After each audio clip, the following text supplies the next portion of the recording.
सबको स्वागत है मेरा यूट्यूब चैनल पे। रेलवे के जो तैयारी कर रहे थे उन लोग के लिए बहुत बड़ी एक समाचार है, बहुत बड़ी खुशखबरी है। एएलपी का रिक्रूटमेंट आ गया है। ठीक है। इसमें आप देख सकते हैं वैकेंसी है 5696। तो जो ज़रूरी कुछ डिटेल से फॉर्म भरते टाइम वो हम लोग आज डिस्कस करेंगे। क्या है, एएलपी का असिस्टेंट लोको पायलट का रिक्रूटमेंट आ गया है। इसका नोटिस नंबर है 01/2024। ठीक है। तो ओपनिंग डेट ऑफ एप्लीकेशन, आप डेट का एप्लीकेशन शुरू होने का 20/1/2024 से शुरू होने वाला है, मतलब आज ही डेट के। और क्लोजिंग डेट मतलब ये फाइनल डेट है आपका 19 फरवरी तक। ये मौका जाने मत दीजिएगा। ज़रूर ये डेट इम्पोर्टेंट, जो कुछ कुछ बात है नोट कर लीजिएगा। तो और मॉडिफिकेशन अगर कोई ज़रूरत है तो 20 से 29 के बीच होगा आपका। ठीक है। तो पोस्ट का नाम है अब क्या, असिस्टेंट लोको पायलट। ठीक है। ये 7 CPC में आता है। इनिशियल पे है आपका 19,900। तो कितना सैलरी बनेगा इसका डिटेल्स में वीडियो में बना दूंगा। अभी के लिए जो बेसिक जो जानकारी है वो मैं दे रहा हूँ। इसका एज लिमिट है 18 से 30। 18 से 30 मतलब 1/7/24। 7 जुलाई 1/7 जुलाई के 1 तारीख तक आपका उम्र 30 साल तक होना चाहिए। मेडिकल स्टैंडर्ड इसमें A1 होना चाहिए। A1 होना मतलब क्या क्या है बाद में जानेंगे। टोटल वैकेंसी क्या है 5696। इसमें थोड़ा सा निराश किया है रेलवे ने। 5696 बहुत कम मात्रा में किया है। ये हम लोग के टाइम बता दूं, मैं भी एज एन ALP काम कर रहा हूँ अभी 2018 के बैच का। तो इसमें आपका वैकेंसी हम लोग के समय 27 के पहले था, उसको 54 या 555 के कर दिया था। तो निराश मत होइए। ये कभी भी बढ़ सकता है। ठीक है। इम्पोर्टेंट इंस्ट्रक्शन यही सब है। मेडिकल फिटनेस ALP के लिए जो A1 है मैंने बोला, एज भी बोल दिया हूँ 18 से 30। और रिलैक्सेशन जो मिलता है वो आपका SC ST या एक सर्विसमैन के हिसाब से मिलता है। सिलेक्शन ऑफ RRB, ये भी आप ध्यान रखिएगा। Candidate can choose only one RRB, मतलब आप एक ही RRB में फिलअप कर सकते हैं। समझ लीजिए कि आप ईस्टर्न रीजन में फिलअप किए, तो आप ईस्टर्न रीजन में फिलअप करने के बाद आप सिर्फ ईस्टर्न रीजन में ही एप्लीकेबल है। आप सिलेक्शन के लिए ACCR या ईस्ट कोस्ट रेलवे या southern railway, southern railway south में, या आप नॉर्थ NFR, इस सब के लिए एप्लीकेबल नहीं है। आप जो सिलेक्ट करेंगे सिर्फ उसी के लिए आप एप्लीकेबल रहेंगे। और सेम गोज टू दिस, मतलब आप ACCR में अगर फिलअप किए तो सिर्फ ACCR के लिए ही आप ये करेंगे। तो आप कट ऑफ और जो सीट नंबर है इसको देख के अपना फिलअप कीजिएगा। ठीक है। और देखिएगा, candidate must have their own active mobile number, एक मोबाइल नंबर और एक वैलिड पर्सनल ईमेल आईडी होना ज़रूरी है, जिसमें आपका पूरा जो डिटेल्स है वो टाइम टू टाइम जो इम्पोर्टेंट है वो आते रहेगा। ठीक है। तो एक ईमेल आईडी और एक मोबाइल नंबर आपका ज़रूरी है। ठीक है। और जो अकाउंट बनाना है वो आपका कोई भी साइट पे जाके बनाना है। मैं डिटेल्स में वीडियो बनाऊंगा कि कैसे वो बनाना है, क्योंकि मैं भी फिलअप करने वाला हूँ एज एन सर्विसमैन हिसाब से। तो उसमें आपको मिल जाएगा डिटेल वीडियो। RRB चूज जो करना है मैं बोल दिया हूँ कि एक ही RRB चूज कर सकते हैं। ठीक है।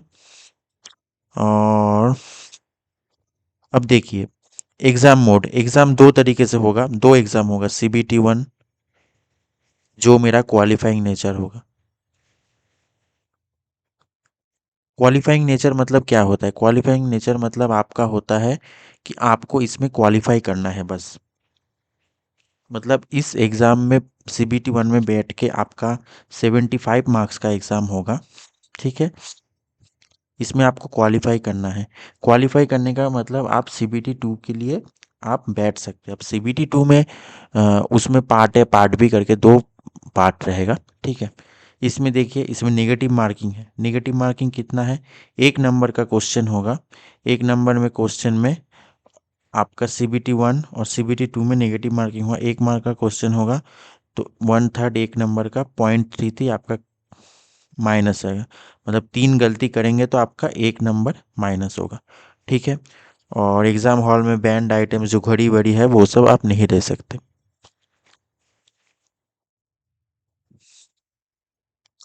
अब हम देख लेते हैं फिटनेस मेडिकल स्टैंडर्ड जो है वो इम्पोर्टेंट है, A1 होना चाहिए। A1 देखिए, डिस्टेंट विजन, हम लोग ALP में जो काम करते हैं इसमें विजन का बहुत बड़ा फैक्टर रहता है।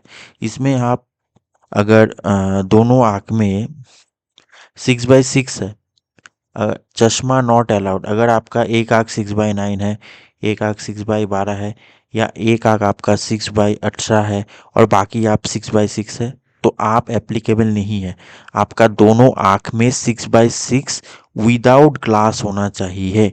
विदाउट ग्लास मतलब चश्मा बिना, विदाउट चश्मा के आपका 6/6 देखना चाहिए।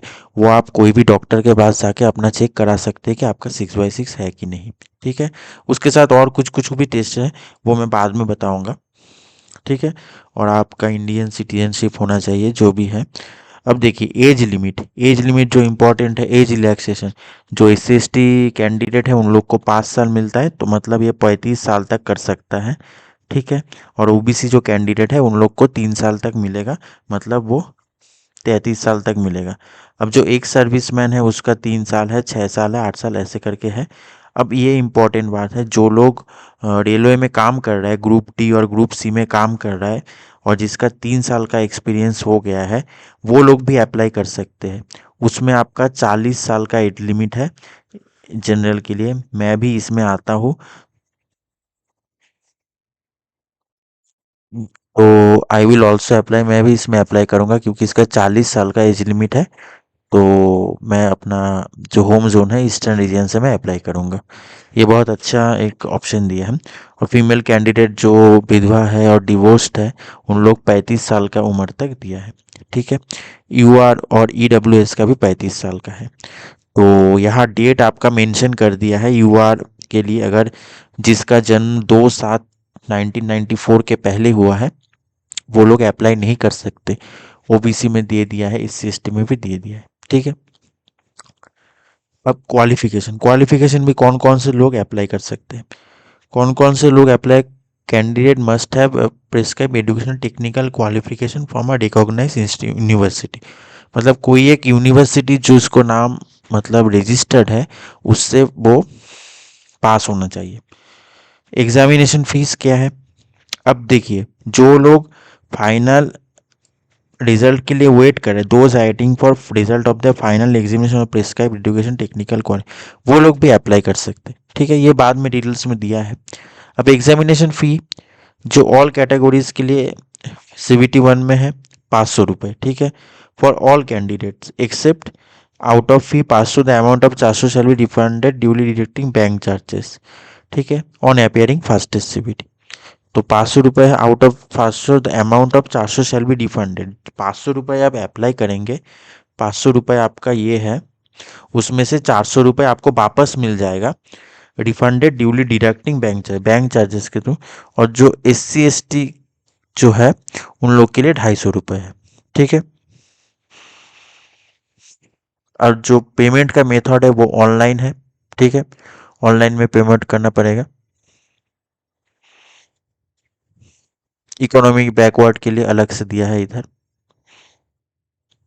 अब रिफंड ऑफ एग्जामिनेशन, एग्जाम देने के बाद आपको जो रिफंड दिया जाएगा, all candidate must clearly mention there bank details आप अच्छे से भरिएगा, बैंक नेम या अकाउंट होल्डर और अकाउंट नंबर, IFSC कोड वगैरह, ताकि आपको 400 रुपये जनरल को, और जो SC ST उसको 250 रुपये जो है वो पूरा वापस मिले। ठीक है। जो कि रिफंडेबल अमाउंट है, भले ही आपको 500 रुपये ले गया, बाद में आपको वो 400 रुपये वापस हो जाएगा, और SC ST के लिए जो पूरा 250 रुपये पे कर है वो पूरा वापस हो जाएगा। अब जो गलत डालेगा, जो एप्लीकेंट ठीक ठाक नहीं डिटेल्स डालेगा, वो इनकम्प्लीट डिटेल्स डालेगा, उनको ये पैसा वापस नहीं मिलेगा।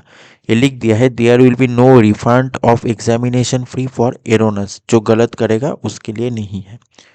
ठीक है।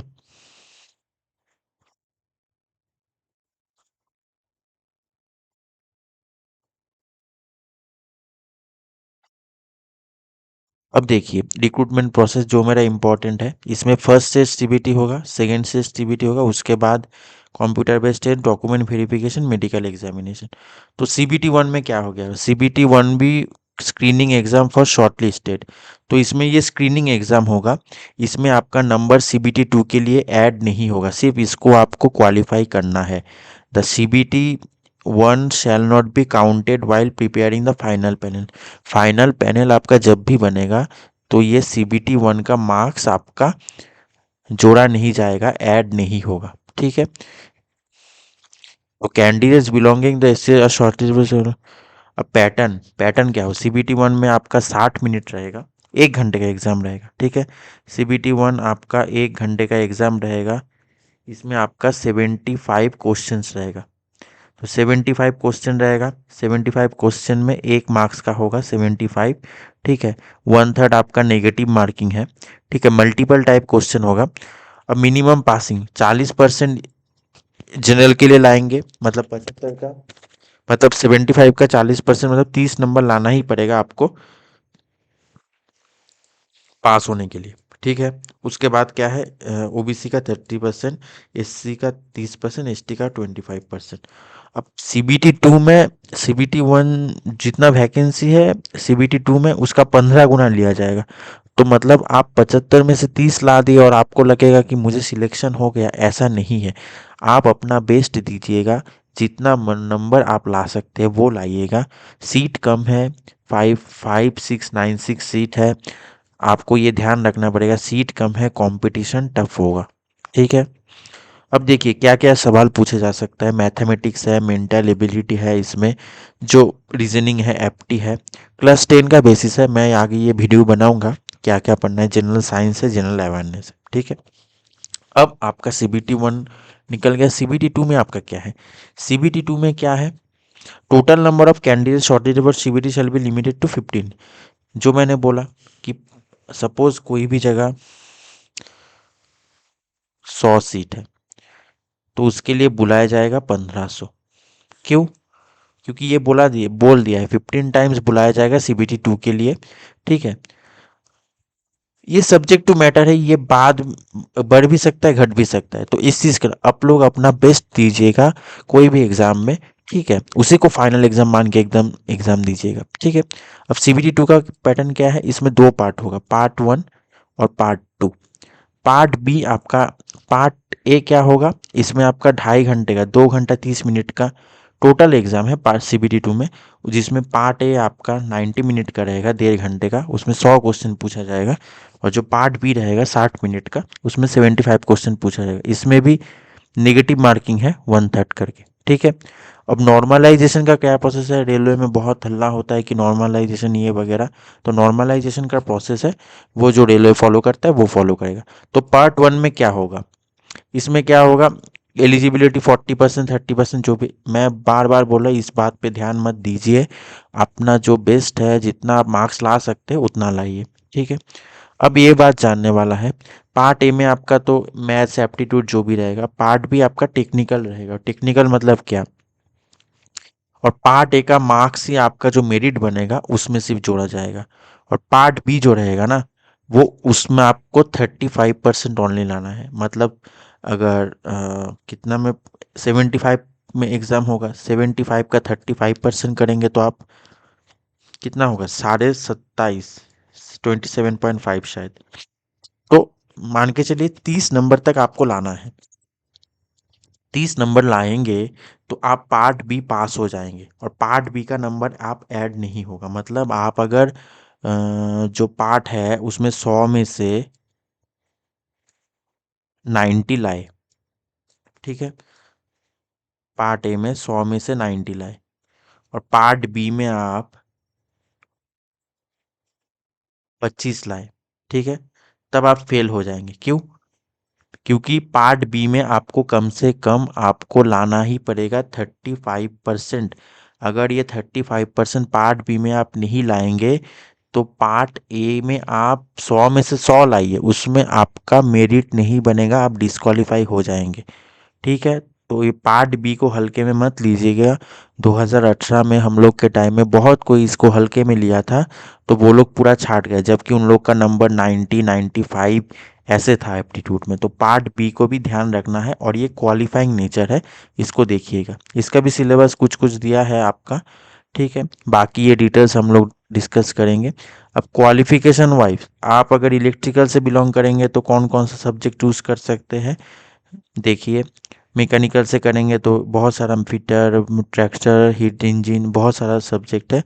ऑटोमोबाइल में करें, ऑटोमोबाइल आपका स्ट्रीम है तो मैकेनिकल, ट्रैक्टर, ये सब कर सकते हैं, ठीक है।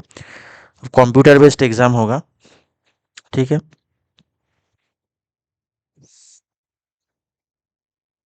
अब सीबेट क्या होता है, ये सब होने के बाद अगर आप सिलेक्ट हो गए तो उसके बाद आपका साइको एग्ज़ाम होता है। वो आपका बात की बात है, साइको एग्ज़ाम में क्या क्या होता है वो सब हम डिटेल्स में आगे जानेंगे। आप पहले इसमें आपको सब में पास होना होता है, वो डिटेल्स में लिए अलग से वीडियो बनाऊंगा, ठीक है। अब क्या होगा, फाइनल मेरिट जो बनेगा, सीबीटी टू का अगर 100 नंबर लाए, 100 में एग्ज़ाम होता है, तो उसका 70% लिया जाएगा। सपोज आप 80 लाए, तो 80 का 70% मतलब 56। और सीबीटी टू जो साइको होगा उसमें आप अगर लाए, समझे 30 में होता है वो, 30 में अगर 25 लाए, तो ये 25 प्लस 56, ये दोनों जोड़ के आपका मेरिट बनेगा, ठीक है। मतलब सीबीटी टू का पार्ट ए का वेट 70% वेटेज है, और जो आपका जो साइको एग्ज़ाम है उसका 30%, दोनों मिला के आपका मेरिट बनेगा। उसके बाद आपका अगर सिलेक्शन हुआ तो डॉक्यूमेंट वेरिफिकेशन जो भी है वो आएगा। अब मेन जो मुद्दा है, हाउ टू अप्लाई, कैसे अप्लाई करना है।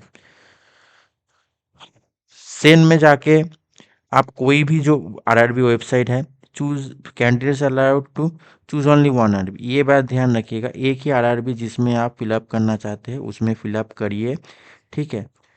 आपको ऑनलाइन अप्लाई करना पड़ेगा। आप ईस्टर्न से भरना चाहते हैं तो ईस्टर्न से भरिए, बिहार से भरना चाहते हैं तो बिहार से भरिए, पटना से भरना चाहते हैं तो पटना भरिए। जहाँ से भी भरना चाहते हैं सिर्फ वहाँ से ही फिलअप करना पड़ेगा।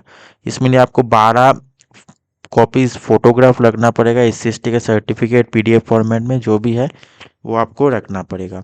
अब देखिए कौन कौन सा वेबसाइट है, अहमदाबाद है, अजमेर है, बिलासपुर है जहाँ मैं काम कर रहा हूँ, कोलकाता है, पटना है, सिलीगुड़ी है, सिकंदराबाद है। कोई सा भी एक जगह जाके आप अपना फिलअप कर सकते हैं जहाँ से वो आप अप्लाई करना चाहते हैं। आप सपोज़ ये कोलकाता से अप्लाई करना चाहते हैं, कोलकाता का जो साइट है www.rrbkolkata.com, वहाँ जाके आप फिलअप करिए, ठीक है। अब देखिए सब्जेक्ट क्या है, मीडियम ऑफ एग्जामिनेशन, इसमें आपका आसामी, बंगाली सब कुछ जो है, पंजाबी जो है वो आपका एलिजिबल रहेगा, एप्लीक मतलब आपको मिलेगा। इनवैलिड रिजेक्शन जो भी है, फ़ोटो ठीक से डाला कीजिएगा, सिग्नेचर ये सब वगैरह, ठीक है, अच्छे से डाला करिएगा, ठीक है।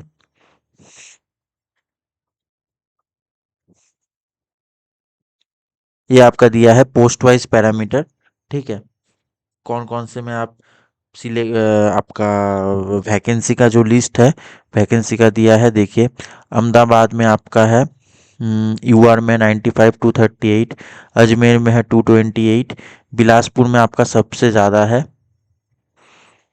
सीआर और सीसीआर दोनों मिला के देखिए 1192। मैं यहाँ ही काम करता हूँ आपका बिलासपुर में, ठीक है। तो बिलासपुर में बहुत ज़रूरत है क्रू का, तो सबसे ज़्यादा इधर ही है आपका। कोलकाता में भी मैं अभी भरने वाला हूँ क्योंकि मेरा होम जोन है। तो बाकी आप देख सकते हैं सबसे ज़्यादा आपका बिलासपुर है, उसके बाद आपका मुंबई आता है 411 110, तीनों ये तीनों, ठीक है। उसमें पर सीट बहुत कम है, अभी आप लोग को पूरा मेहनत करना पड़ेगा अच्छे से, ठीक है। ठीक है, चलिए मैं आगे आप लोग के लिए वीडियो बनाऊंगा, और चैनल को please like subscribe and share कर दीजिएगा। बाकी ये डिटेल्स में जो प्लेलिस्ट है वो बनाऊंगा, तो आप लोग चैनल को फॉलो करेंगे तो ज़रूर आपको अपडेट मिलता जाएगा, ठीक है। Thank you, good night.